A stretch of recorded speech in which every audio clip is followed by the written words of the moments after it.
Good morning. I guess it's afternoon now. Good afternoon.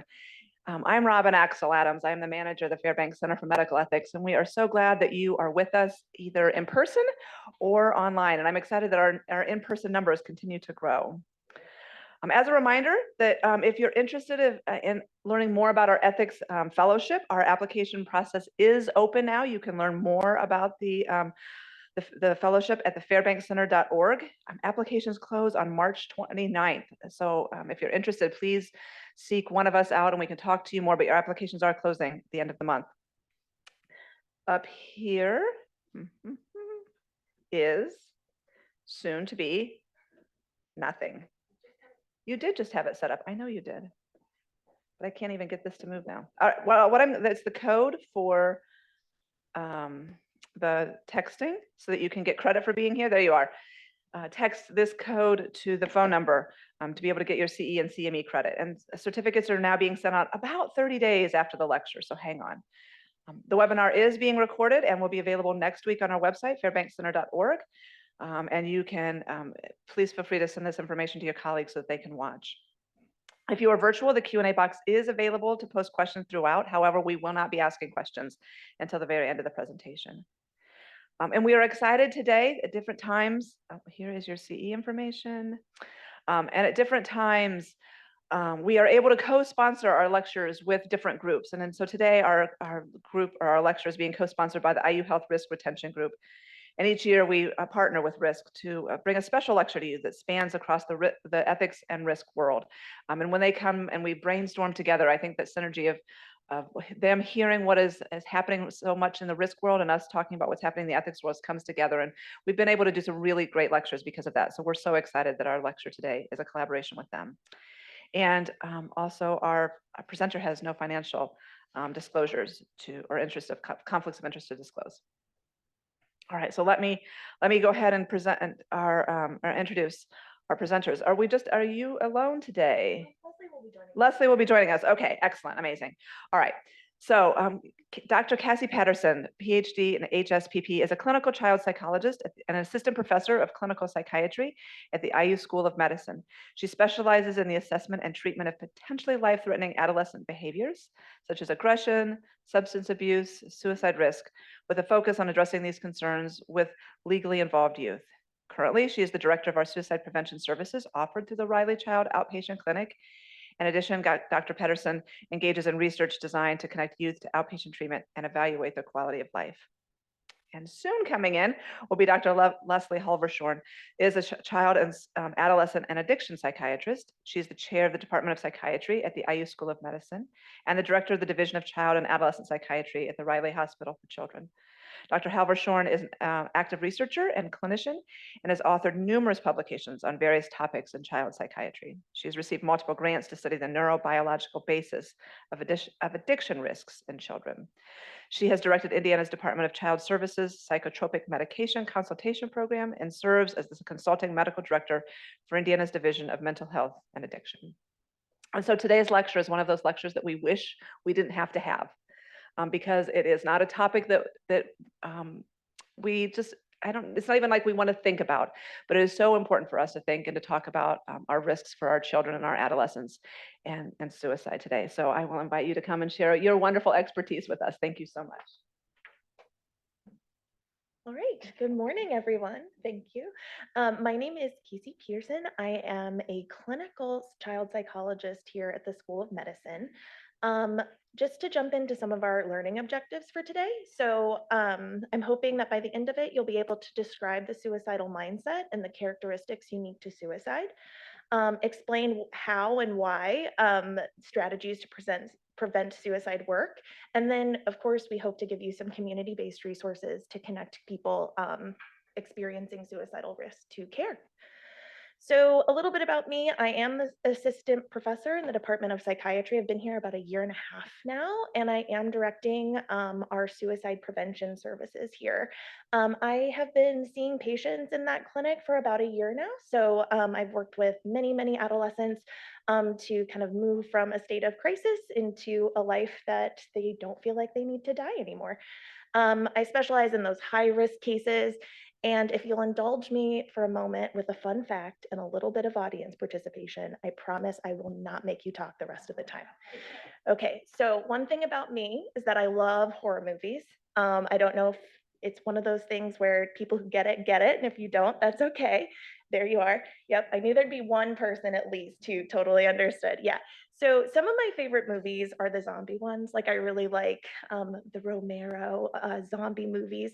And within that, you kind of always go to this place of like, and what would I do in that scenario, right? I'm one of the people who strongly, I would like to be patient zero. I don't want to know that anything's going on. I don't want to be involved in it. I just want to be like good to go. And one of the first zombies to die. I would be okay with that too. But I wonder what other people think in the room. Like, would you want to survive in the zombie apocalypse? Would you want to kind of tap out and not be a part of that? Who would be interested? In tapping out, we're like, okay, we got a lot of people who are like, no, thank you. And is that the rest of you are like, yeah, I might kind of stick it out for a minute? Is that the rest of you are?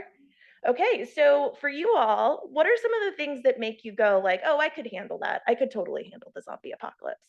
What do we got? Oh, so we're safe. We're safe in our house. Yeah, I love that. Yeah, I live on a ground floor apartment, so I'm not safe there, I don't think. So what else do people think of? Yeah. There you go. You're like strong. You're ready to like fight them off. You have maybe some weapons there, a nice vehicle.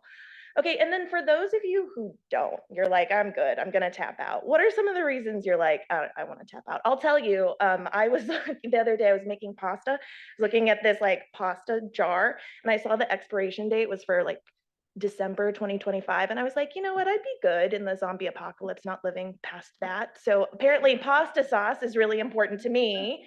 What would be interesting? Like, what for you guys is like, I'm good. I don't need to be a part of that. Yeah. Right, right. Like just it's so stressful. Like you're never safe in this scenario, right? Anything else? Is that the main one?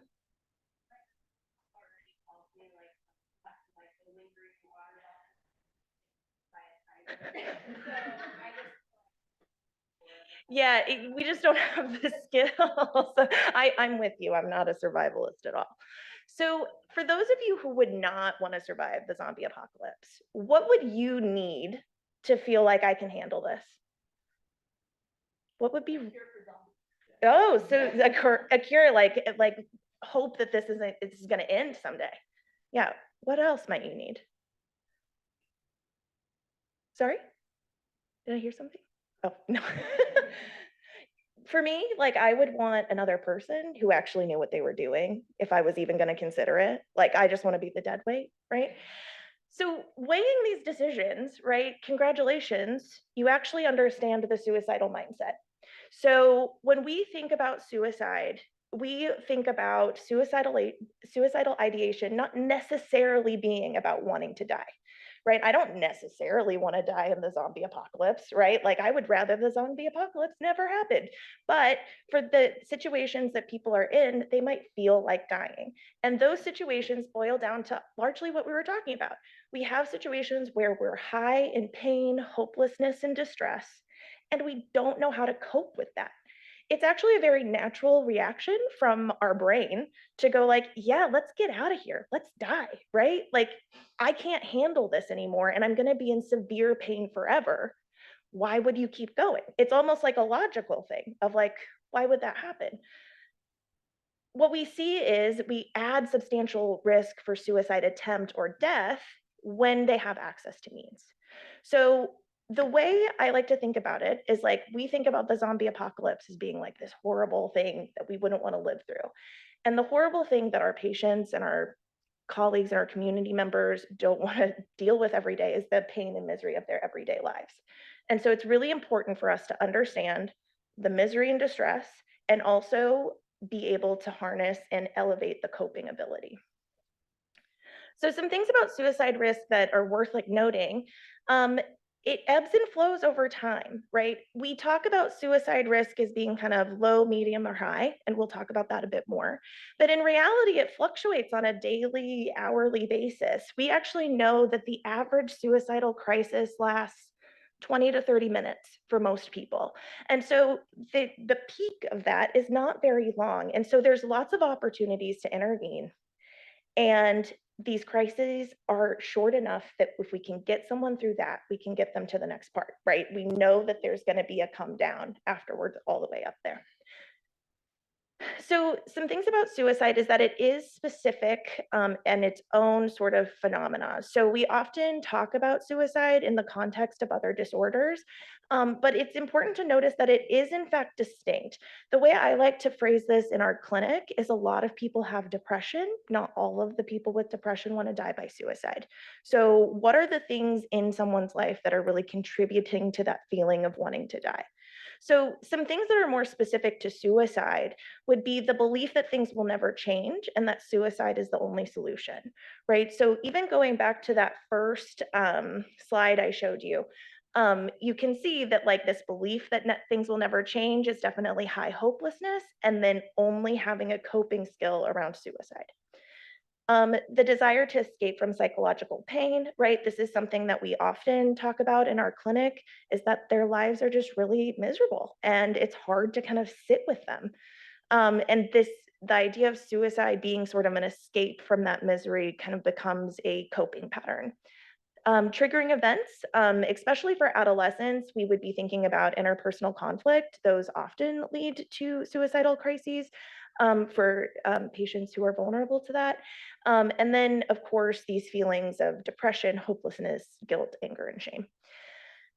The perceived inability to make progress towards goals. I can honestly say that at this point in my clinic, I've had several kids say that they're scared that they cannot live a life they want to live, that they're not going to be able to hold down a job, that they're not going to be able to see their friends and family, and they have no idea how to get to that next spot. It's not that they don't want it and they aren't trying to go there.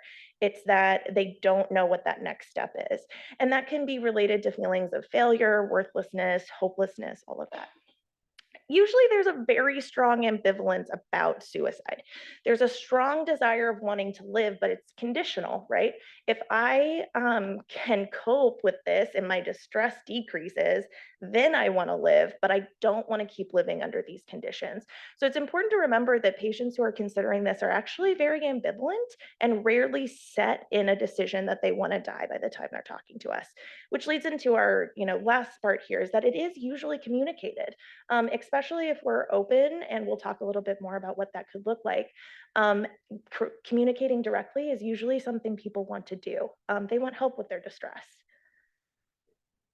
So to just kind of take home what we've gone through so far, the only way to really know if a kid is experiencing suicidal thoughts or engaging suicidal behaviors by asking them. So, we'll go through some risk factors and things to consider within that. But it's also personal to the individual, that the only way to really know is by asking them. If you're concerned about suicidal risk for someone, you should ask, right? I know that that might seem a little weird or awkward. Maybe because I'm a therapist, I'm super comfortable with it. I do it all the time, every day. But I think some ways that I've tried this in the past in more casual conversations kind of sound something like, wow, you're really going through a lot right now. Like, I feel like some people I know would consider killing themselves. Is that something you've thought about?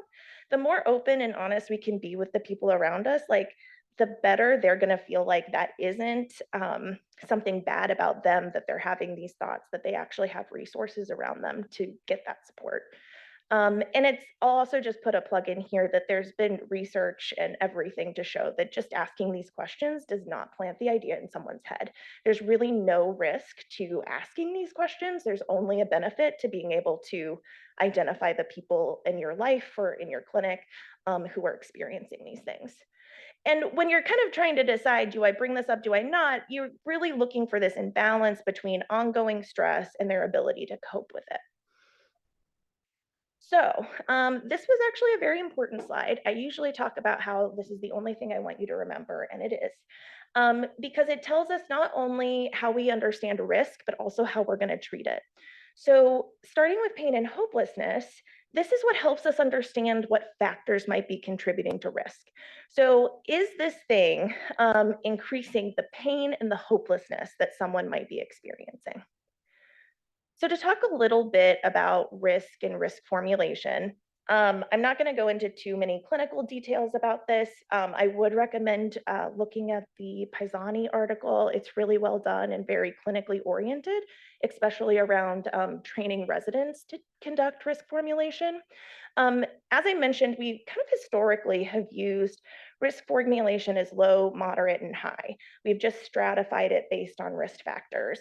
The challenge with that, of course, is that it's not personalized to the individual, and you might see some risk factors that are never going away. So that doesn't necessarily help us understand what's going on in the moment, especially given that someone's risk could change the minute they leave our office or get off the call with us, right? Those fluctuations in risk.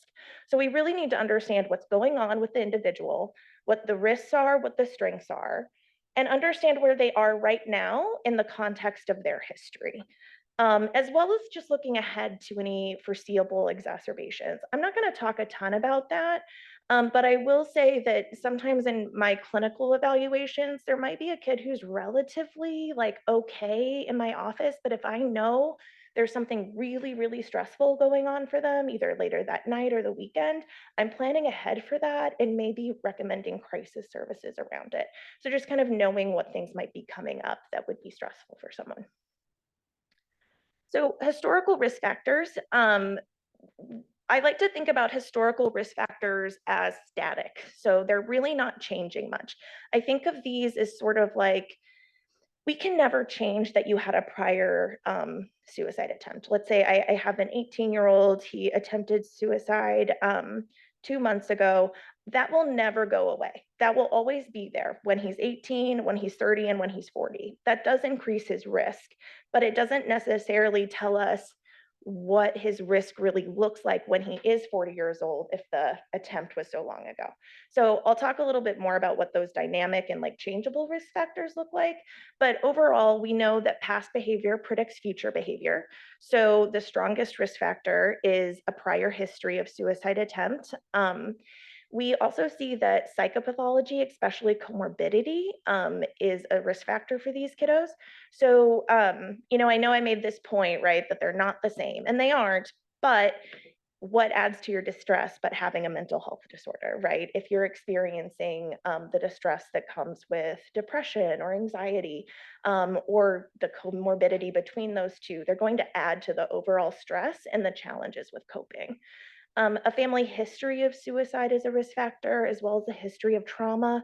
It's not uncommon in our clinic that when we sort of drill down on what are the things that are really compelling you to consider suicide, when was the first time you thought about suicide, it's not uncommon for that to be within the context of a traumatic event, which when you think about it makes a lot of sense. If we're experiencing a traumatic event, it's sort of overwhelming our ability to cope by definition.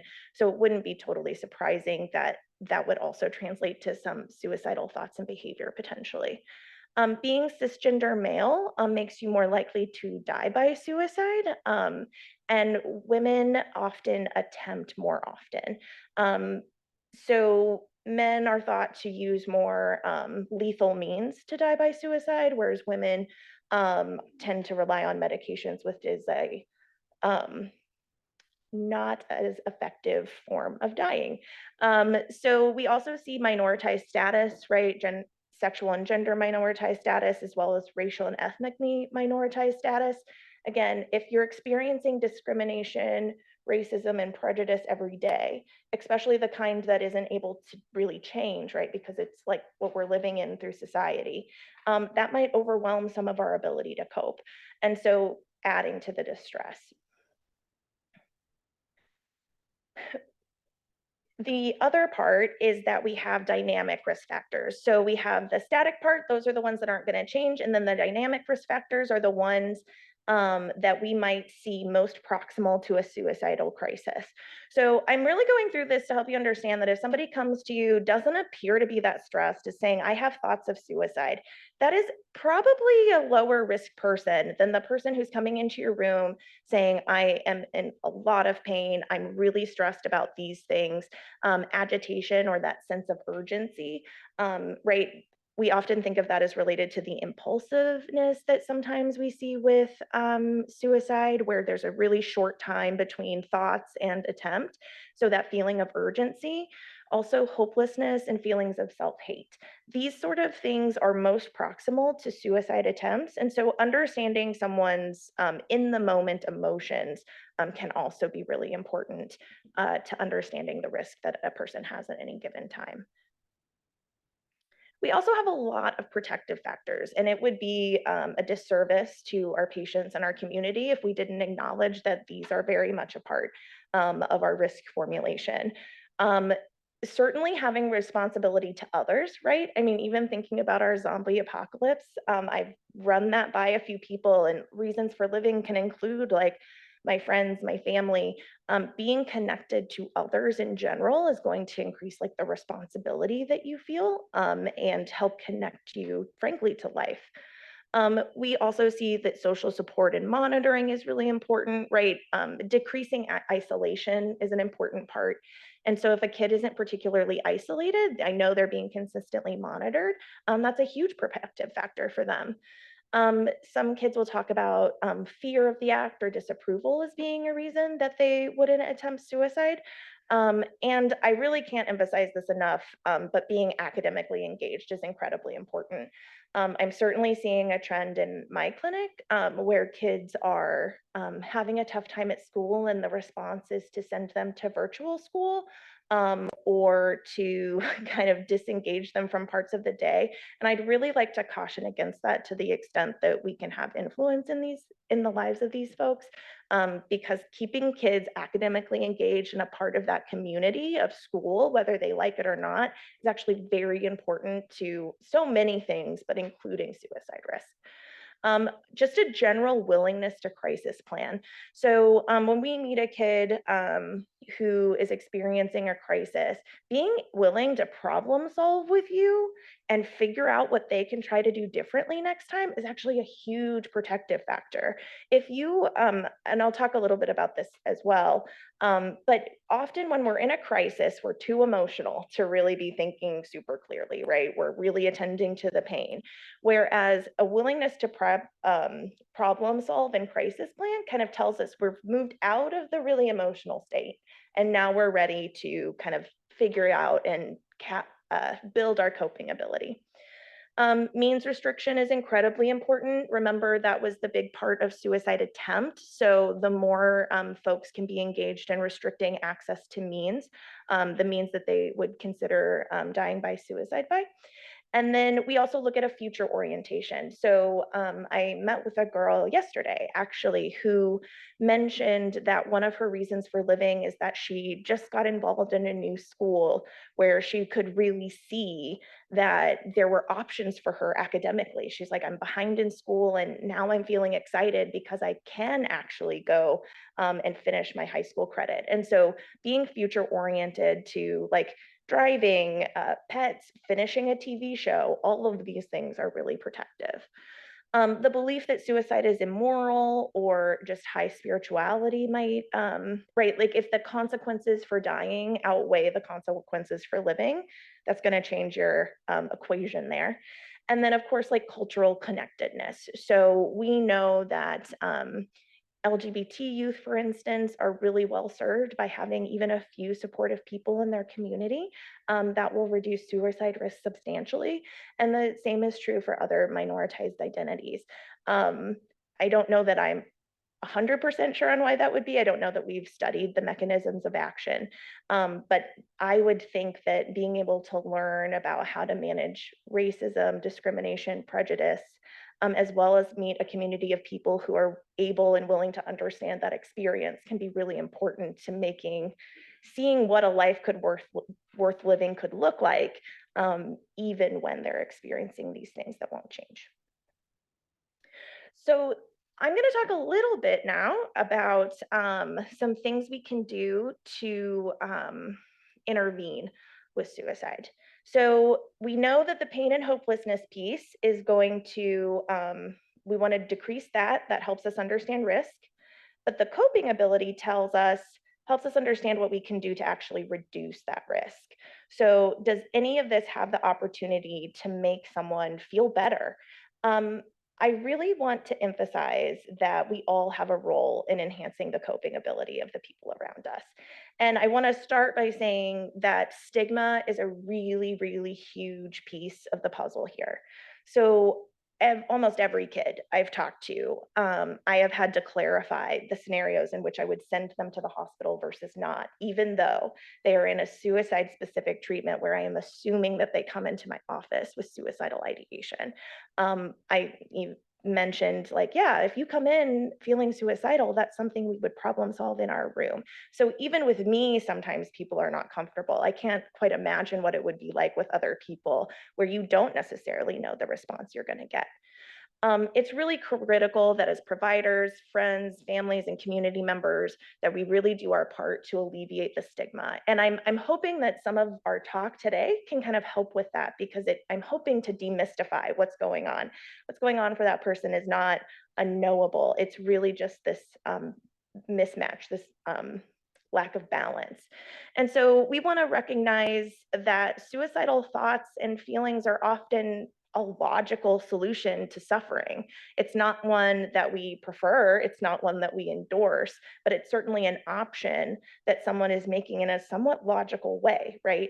The stress to coping, it's basically an equation. And knowing that, I think, has aided in my calm and open demeanor to our patients and my loved ones, and helps me begin problem solving with them, right? I don't feel responsible for keeping them alive. I might feel responsible for helping them cope. And I can do that through social support. I can do that through coping skills. And frankly, I can be doing that by just being a calm and open listener to what their problems are, because they probably have not shared them very often. It is not uncommon that in my office, after a suicide attempt, I'm told that I'm the first person who has really listened or heard what is going on for that person, or asked, frankly. That's the other piece. So I think the more we can be open and calm and understanding of the folks around us, the better off we are. It really sets the stage, I should say. So just a little bit for folks who maybe aren't as familiar with some of our destigmatizing language, I would recommend incorporating this day to day with everyone you are around. So instead of saying things like completed, committed, and successful suicide, we are moving to die by suicide and just suicide. Died by suicide is a preferred term for families with lived experience. That's what they prefer when they talk about their loved ones. And the other thing is that suicide is actually a term that generated from when you could be prosecuted for trying to die by suicide. So we want to move away from that language as much as we can. We also want to move away from anything that would suggest that there's a failure or a success when it comes to suicide. So we don't want to talk about a failed attempt or a non-fatal suicide. Instead, we would talk about a suicide attempt or suicidal self-directed violence. That could also include non-suicidal self-injury. That's a term I use relatively frequently. And we also want to move away from anything that would suggest that it's manipulative or just a threat. So, and I think in that way, what we're doing when we say those things is making an interpretation about what that person is doing and what their intentions are. And rather, we want to move to non-judgmental language that is more descriptive about the behavior. So non-suicidal self-directed violence, suicidal self-directed violence, or just like endorsing suicidal thoughts and behavior, which is something that I often write. So the main thing here, I don't know how many folks have heard about safety planning. This has become a pretty standard intervention for suicide across the healthcare system, although I don't always see it. But the point of doing safety planning, the reason it works is because we're moving people away from what they shouldn't do, right? Which is, please don't die by suicide. We used to have contracts, right? Where we would say, please promise me you won't die by suicide. And that actually creates more shame, right? Like, we have to now take care of, like, we have to stay alive for this other person, which could potentially create more burden. But it also doesn't serve the purpose of telling them what the heck are they supposed to do, right? We're looking at coping ability being low. They literally don't know how to handle this. If they knew how to handle it, they wouldn't be having these thoughts. So I want to emphasize first and foremost that you do not need to be a therapist to know how to teach coping skills. We all do things every day that help us cope. And my therapist brain might be able to take your coping skills and put it in a bucket with a label, but we all do these things every day. So I often start safety planning with kids by saying, what sort of things do you do now that helps you feel better? Because we all do things that help us feel better. You're likely forgetting it when you're in a crisis. The other thing I like about that as a side note is that it really leverages their strengths. And think helps build some self-efficacy around, wait, I already am doing some things that can help myself. So we can help them by generating ideas of what can help them feel better and leverage those strengths at the same time. I will tell you, in my clinic, I often find that kids are able to come up with 2 or 3 things that they do on their own. They're almost always TV and video games, but it is worth remembering that those things make us feel better too. Like, I think that we sometimes have these judgments around kids using them, but like, what do I do when I get home from work, right? Like, I go watch an hour of TV and then I move on with my evening. And so we don't want to hold kids to a higher standard than we would hold ourselves. The other thing I like to point out about TV and video games is it's actually a distraction and potentially a mindfulness activity where they're really paying attention and getting involved in something new that can distract us and move us away from whatever was causing distress. So, if you are in a clinical setting where you are familiar with coping skills and you're ready to pull out your book and help them learn some new things, by all means, that's awesome. But you can also consider teaching them skills that you already know and use. So, for instance, my aunt, we were kind of in an emotional situation where my grandma had died. This was a couple years ago, and she was talking about how what she did to get through the funeral was count all the candles in the room. And I thought that was really interesting as a therapist because I often recommend counting as a mindfulness skill because it helps us pay attention to things in the world. And I sort of was like, well, where did you learn that? And she's like, well, grandma taught me. Like, I learned this from grandma. So we are all doing these things. You don't have to be a therapist to teach them, I promise. So, and now I often put counting and finding colors on my coping plans. They can be very, very simple. So the goal is really to give someone options other than suicide to reduce their emotional suffering. And we want to, like, one thing I really want you to keep in mind is it's also about lengthening the amount of time between when I notice I'm in a crisis and when I'm going to attempt. If our suicidal crises are only 20 to 30 minutes and I'm busy trying to do coping skills during that time, at the very least, time is going to reduce the crisis. I know that sounds a little weird, but that is part of it. We cannot stay at this level of distress for very long. We have to come back down. So even if, like, the skills themselves are not like, you know, A plus amazing, they can serve to lengthen that amount of time and thus reduce the amount of reduce the chances that they're going to act on it. One word of caution I would like to kind of throw to this, different settings are going to require different things. Certainly in a clinical setting, moving into coping planning and problem solving is very appropriate.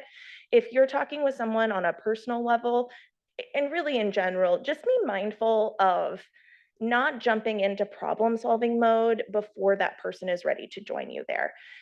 If you do that, it's likely to enhance their crisis response. So the way we might often see this playing out, right, is someone in crisis or even not in crisis, but very upset. If we give them a solution that feels oversimplified, like, oh, well, just do this instead, or why aren't you trying all of these other things? It's actually going to be pretty shame inducing and invalidating to that person's experience, which will likely make them more upset. So we just really want to understand the perspective from their point of view. We also want to kind of make sure that they're ready to move into that problem solving space. And if we don't do that, it's likely to be ineffective. So just kind of keep that in mind, that understanding their perspective, listening is a really key part of moving these interventions forward. So the last part, we have access to means. Um, this really just helps us understand what we can do to reduce the chances of suicide attempt. We're still as a field trying to understand the differences between those who just ideate and those who move to attempt. But access to means seems to be a very critical element. If I don't have it around me, I can't really use it to die. So to talk a little bit about means restriction, you could have a whole talk on how to do this. But the primary goal is, again, to increase the amount of time between when a person considers suicide and their ability to access means that they want to use to do it. So an example I really like to use is actually from my early career. I had a patient who was cutting very regularly, non-suicidal self-injury. And, we weren't really willing to work, like totally lock up all the sharps. We see this in families, right? Because that could be knives and it gets inconvenient. And so one of the things I asked this patient to do was to move her preferred razor from her bedroom into the garage. And the next week I talked to her, I was like, did you cut it all? She said, no, I didn't. I was like, well, why was that? And as we walked through her reasoning, it was because she didn't want to walk to the garage to get it. It was too much effort. And so really just even increasing that amount of time, making it a little bit more difficult is a really big benefit. So in clinical settings, it would be indicated to restrict access to firearms because that is the most lethal method, medications because they are the most used method, and then other identified means the person has considered or is considering to die by suicide. So I want us to remember that we can be flexible within this to a certain extent.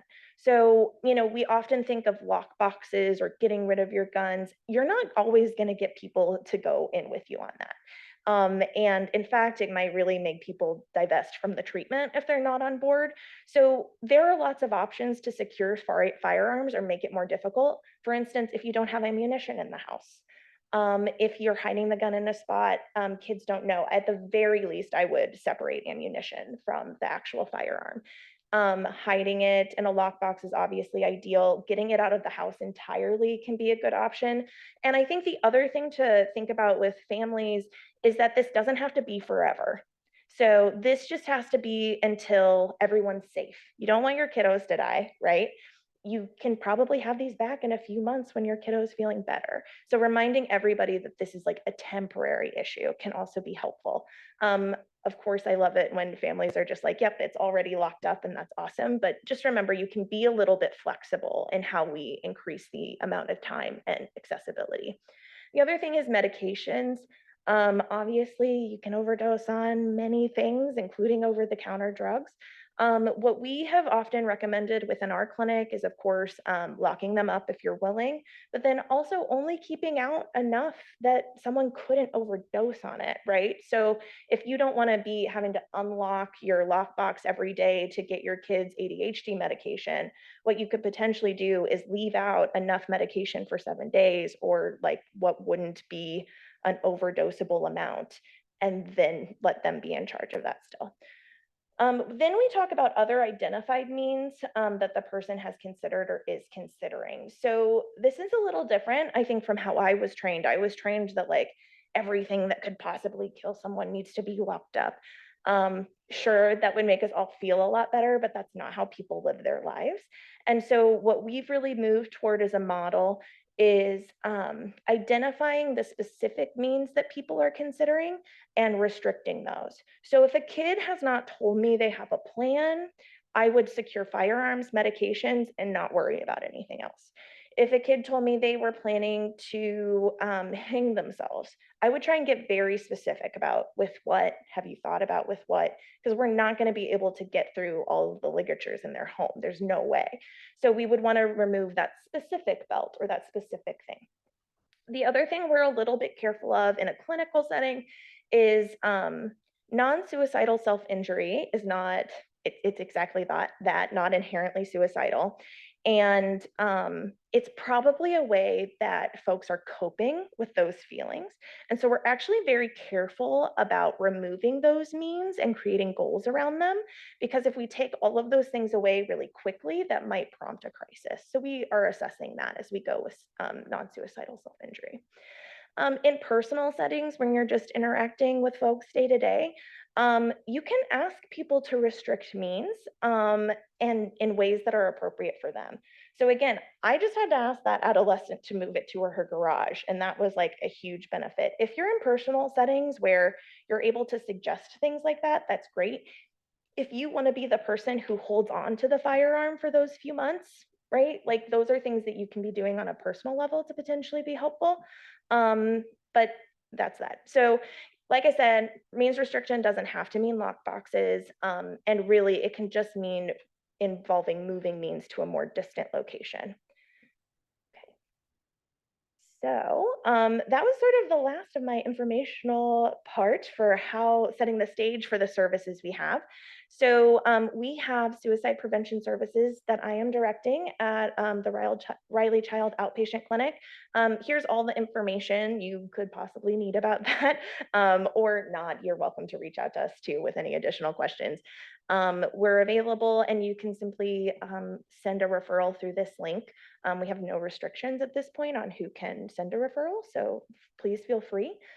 We're also offering consultation calls and webinar series where I am leading along with some other experts in our clinic to consult with folks on how they're addressing suicide within their clinics, and then also provide educational material. I think our next webinar series is about safety planning. So if you were interested in any part of that, please feel free to join us there. And I think from there, we've got Leslie.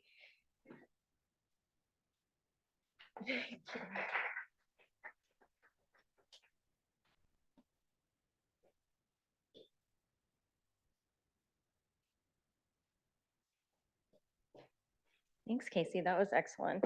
And I appreciate all of you guys here today for this topic. So my name is Leslie Hulvershorn. I'm the chair of the Department of Psychiatry, and I am a child and adolescent psychiatrist and direct the Division of Child Psychiatry here at Riley. So I just wanted to give some updates on things that are happening that are available now to those of us that work within the IU health system, and some opportunities as well for patients outside of the system. So we recently underwent some strategic planning and have a vision that basically really changes how care is delivered for kids and with mental health and substance use disorders here at Riley and in the state at large. And there are many moving pieces to this plan that are underway. And I do want to reassure people that with Gil's departure, we're still very committed to doing this work and full steam ahead on a variety of initiatives, both prevention, early intervention, outpatient services, and acute care crisis stabilization work, with acknowledging that workforce development and advocacy around financial stability is really important. So a few programs that folks may have heard of these, but just want to highlight, these are available now. They are, you could use them today. So there are, if you find yourself working with a patient within an IU Health office, typically primary care, but some specialty care offices as well in the outpatient setting have carts, iPad carts, and you can access a number of services. One of these is the urgent consults program. So this is truly for an emergency. Like, I'm not sure if this kid should go to the ER or if they should stay in my office right now. I need help right now. The urgent consults program is active for kids 5 and up, and then for adults as well. For any other type of concern or question, I would recommend the Be Happy program. So this is the Behavioral Health Access Program for Youth. It's called a Child Psychiatry Access Program, CPAP. It's a model used in pretty much every state now, and this is Indiana's program. So this gets you on the phone with the child psychiatrist and one of our Riley child psychiatrists. And so it's business hours, daytimes, you can email or you can call.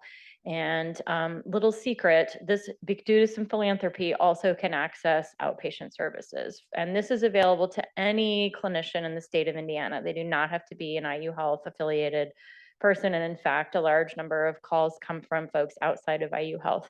So you could be an emergency medicine physician, a nurse practitioner in a primary care setting, a pediatrician, you name it, social worker, I need help with this kid, they have a mental health issue. It could be I need help referring them to psychotherapy. I don't know what kind of psychotherapy they need. I need help adjusting their medication. This is way over my head. I cannot handle this kid with bipolar disorder in my office, you name it, all sorts of things. And there are lots of ways to, then bring kids not only away, from the consultation, but into care due to some philanthropy. And there's all sorts of information on the website there. There's a similar version of this, but just for substance use disorders that I'm actually involved with because that's my area of specialty.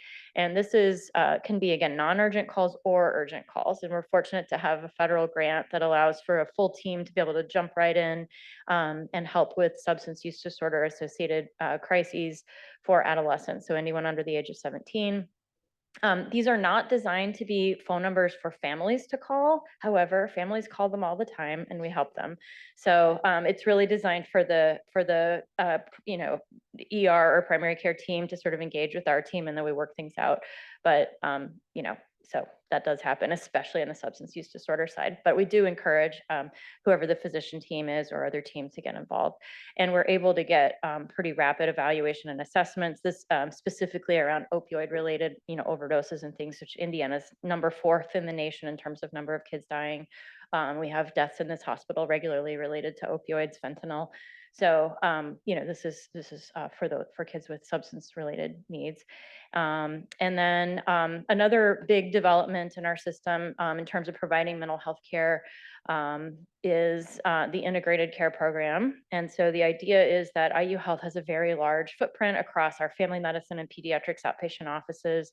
And we know it's really hard to get into specialty psychiatry practices. So let's see what we can amplify within the primary care space to help kids and families. And so this is we call this program the Pediatric Integrated Behavioral Health, PEDS IBH. Okay, so PEDS IBH is a new program. It has been funded by the state of Indiana as well as a very generous family. And and of course we're billing when we can, but the whole reason we're here talking about mental health services is if we could just hire clinicians and get the bills paid through billing, we would do that, but it doesn't work that way.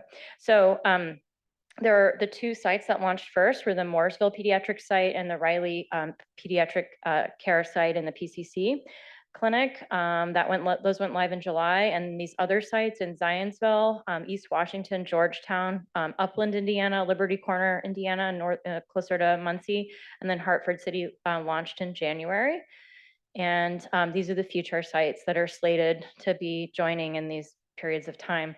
And I'll tell you what they're getting in those practices in just a moment, but you can see it's spreading throughout the state. We're using a model called FIRST. This comes from the Mass General system, and the idea is we can train individuals to intervene with families around common presenting symptoms that are commonly found in primary care, so anxiety, depression, and disruptive behaviors or conduct problems. And so the idea is a first trained individual is physically embedded in the practices, working alongside the pediatricians and other team members in the practices. And these folks are typically individuals with bachelor's degrees, typically a Bachelor of Social Work degrees, sometimes a Bachelor of Clinical Psychology degree, and they're supervised by a clinical psychologist, and they get very rigorous and intensive training in this FIRST model. And the idea is many kids don't need to come to a specialty psychiatric practice. They can get a lot of great care in their primary care setting, and trying to do this as cost effectively. These folks are licensed as community health workers and bill with the community health worker codes. So this is going really well. And I'll give you an example. In the first week, and when we launched in one of the larger practices, 24 kids were referred right away, right off the bat. 21 of them were really a good fit for the first intervention and could stay there. A few of them needed to come over to outpatient psychiatry and get more specialized care. So that was good to see. So the first trained interventionist is embedded in the practice, and some practices have not wanted the individuals physically in the offices. They've said, no, we don't have space. We want to do it virtually. That's fine. We're doing that too. It could be hybrid. Sometimes they're sharing because they don't have enough kids in some of the rural family medicine offices, for example. So we're utilizing some assessment tools that are currently being built into Cerner, which has taken a while. There's also, remember, the early evaluation hubs for autism, so that, you know, we're not trying to take that task away from those hubs, but there's assessment that can occur through this program, and then the behavioral intervention can be provided. And unlike adult mental health, where it's more so like often just let's get the medication started, with kids, we really do want to give a behavioral intervention a try before a medication pretty often. But we do have the Be Happy psychiatrist embedded here to take medication or any other type of consultation available. So there's a child psychiatrist a phone call away, really, for anybody. And then there can be additional assessments brought through this program as additional assessments. And then there are virtual therapy programs, which I'll mention in a minute. And then the idea is this is not for everyone. There are special types of mental illnesses that are more severe, like psychotic disorders, bipolar disorder, obsessive compulsive disorder. They're not a good fit for this, but the idea is we can identify who those kids are more readily and then shift them over quickly to the right care within our system. So these virtual therapy groups are active now, and I have the next slide shows you how to order it in Cerner. If you're confused and need help, just email pedsibh@iuhealth.org for help. It's not just those sites that I showed on the slide that can access these therapy groups. Any IU Health provider can request that patients be brought into these. So we heard Casey talking about a variety of techniques that actually fall under the umbrella of DBT skills. And so these are, so adolescents, although sometimes older children can do this as well. So sort of 10 to 18 with self-injurious behavior, with chronic suicidal ideation, or just experience a lot of distress intolerance or emotion regulation can benefit from this skills training. It's designed to be a group-based skills training, like it's not like we just decided to do that. That's how it was delivered. It's fairly lengthy, and we've learned that it's hard for families to kind of stick with the full 16 weeks. So there's modules done kind of every 4 weeks, and they can keep going if they want more of that, but feel free to refer for that. There's also a specialized group for kids with parents of children on the autism spectrum that are struggling with disruptive behaviors. There's groups for social skills training, and this has actually been our most popular group. I didn't guess that would be the case, but a lot of kids, not just kids with autism spectrum issues, but across the board, ADHD, anxiety disorders, you name it, have social skills problems, and they're aware of it and they want help with it, and they really like a targeted approach. So Dr. Podstad, one of our psychologists, is leading this group. And then Bill Kronenberger, one of our other psychologists, has developed a few different curricula for individuals with ADHD who struggle with what we call executive functioning, being organized and all of that. So there are these nice treatments now that work with the families and the kids on, yeah, you're taking your ADHD medication, but you're still failing chemistry because you're not turning your homework in, or those kind of things. So it's this structured, really nice model to help different age groups learn how to be organized and succeed despite the ADHD diagnosis. And our least referred to group is Teen Intervene, which is our substance use disorder group. So this pains me as an addiction psychiatrist. We know there's so many kids vaping, using cannabis, using other drugs of abuse. And I think the issue is it's just not as obvious who those kids are in a lot of settings. And so we're working on developing screening programs, but there is a group, if you have any patients that you're aware of in any setting that would benefit from some talk about whether substances are really a good idea or not. The Teen Intervene group is very brief, but very effective intervention. And if we will identify those who need more intervention and pull them out into higher levels of care if it turns out that more is going on than we thought. There's also work around sleep training that Sarah Honecker is leading for pediatrics. And then there's a really neat parenting skills group for very young children led by our colleagues in developmental medicine. So parents who are needing help with infants and toddler behavior. And then there's a coping with physical symptoms work group. And then actually this is out of date. We actually have enough capacity for individual therapy for kids with traumatic stress disorders that we did not need a group. We can do individual therapy for them due to our presence in the National Network of Childhood Traumatic Stress Centers. So all of these are available. Just email or use this referral pathway. So you go into orders, I just search the word integrated, and then this order set pops up. and it's a power plan. And if you're like, I don't know what all these different groups are, I'm just going to try my best here. Don't worry, just fill it out and we'll get back in touch and you can say, here's what I was really going for, because it is confusing with all these different groups.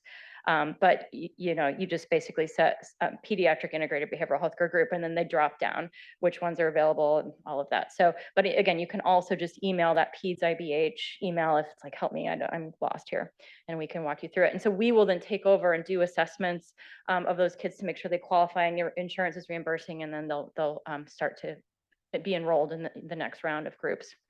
And then just, the hard to get into, but sort of flagship enterprise of psychiatry is our outpatient clinic. It's over in, there are actually many locations around the city, if you didn't know this. So we have a large number of clinicians who work to treat, provide specialty care for mood disorders, tics, anxiety, compulsions, substance use disorders, autism. We have a family-based treatment program where the parents and the kids are treated together, disruptive behavior disorders, and a very specialized new program that handles kids with very severe disruptive behaviors that are engaged with juvenile justice, called the multi-systemic therapy, or trying to prevent them from getting involved. So I know it's hard to get in, but I think the vision is that let's try integrated care first, and then if that doesn't work, we'll get you right into specialty care, I mean, if that's not enough. So, but either way, we have been able to prioritize a large number of our intake slots for IU Health patients, and that is a change that was made in January of last year, I think. So yeah, about a year ago.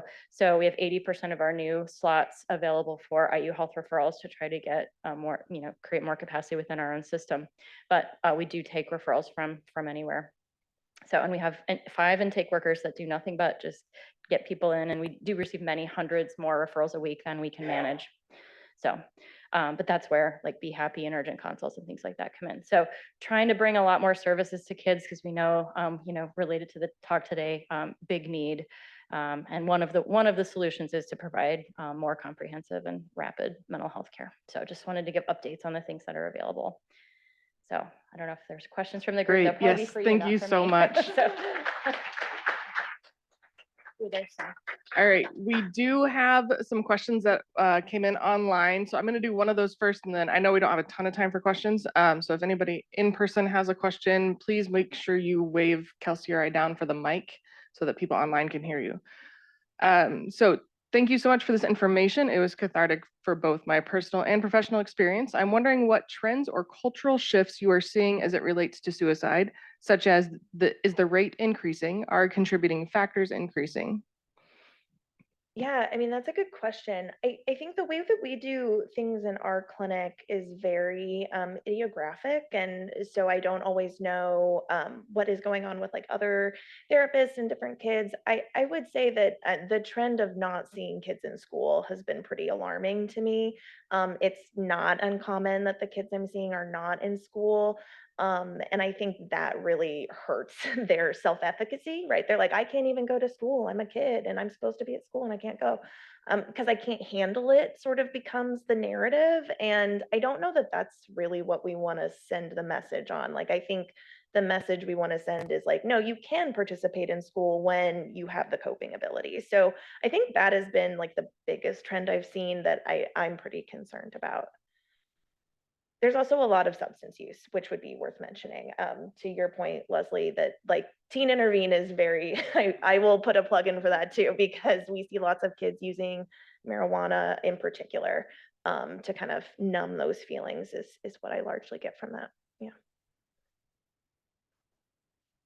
Oh, Dr. Leland has a question. In the meantime, I'm going to ask real quick, are the slides available? Will we be able to send those out? Okay, if you would like to request the slides, that option is in our evaluation, or you can just email fcme@iuhealth.org. Hi, everyone. Thank you so much. That was magnificent. I wondered if either and or both of you would comment about your experience with health insurance coverage for behavioral health needs for children. I think whether it is a true rumor or just rumor, it feels like there's a kind of common sentiment that behavioral health is not aggressively covered and reimbursed, and as such, it actually creates a pretty legitimate barrier to families who aren't in a position to pay out of pocket. And just wondered if you could speak to your experience with that and how we're trying to navigate it to support patients and families. Lengthy question, sorry. Yeah, no, good one though. I mean, I think there's two issues there. The hoops that you have to jump through just to get it covered. And so we'll see shenanigans like, oh, the treatment plan has to be on the, chart within 2 hours of seeing the patient or else, coverage won't, things that you don't see in other areas. So that there's a term for that. It's mental health parity violation, right? So the good news is like the American Psychiatric Association collects that information for lawsuits against insurance companies, and that is really needed. My understanding is in like the Obama administration, there was like hey, let's not do that so much because we're trying to roll out Obamacare. But historically, there haven't been enough lawsuits brought against payers for mental health parity. There was a study done, and it hasn't been released, about parity violations in Indiana with the Indiana Department of Insurance, which I'd love to see, but that hasn't come through. So yeah, so there's this huge problem of treating mental health very differently than physical health conditions. And that's a problem. It's just a lot of barriers, a lot of hoops. Also, but the bigger problem is the networks are really small, right? So a family will call and say, I want to get therapy for my kid, but I've called 15 offices and no one takes my insurance or no one's accepting new patients. Well, what do we do there? And why don't they take insurance? Well, because the reimbursement is really low. And so cash pay practices are really common in, non-public serving settings. So it's just really hard for families to use their insurance for their kids' care. And so that's really the larger issue, I think. And that ties in with reimbursement being low.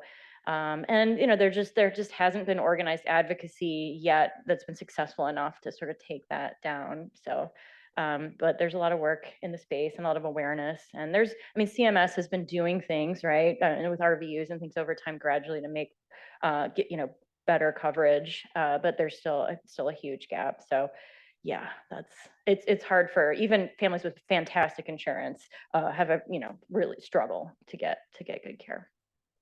So I know we are right at 1 o'clock. I'm going to ask 2 questions that came in online that I think are quick answers. And then those of you in person, if we need to, we'll be staying here if we need to. Can school counselors or administrators use Be Happy? They sometimes do, and that's okay. It's not designed for that, but I think the team would link to other resources and make helpful suggestions. But maybe we need a new version of it just for schools. Yeah. Okay. But I mean, yes, they can try, and we'll see. I mean, it's designed for pediatric primary care, but yes. Okay. And don't go far. I think this next one is for you as well. Do we see the implementation of PEDS IBH coming to the Fort Wayne region? So it's the current infrastructure is for IU Health, family medicine, and pediatrics offices. It has been offered to 100% of them. A number of them have turned it down. We're hoping to keep working on that, and make space for everyone. But if it's not an IU Health family medicine or pediatric office, we're happy to discuss what a partnership would look like. And those partnerships are being discussed in a number of areas of the state.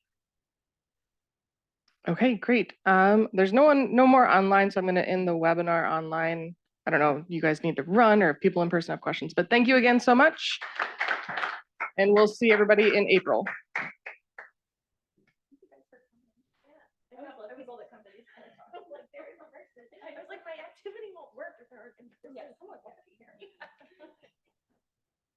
Your topic is good.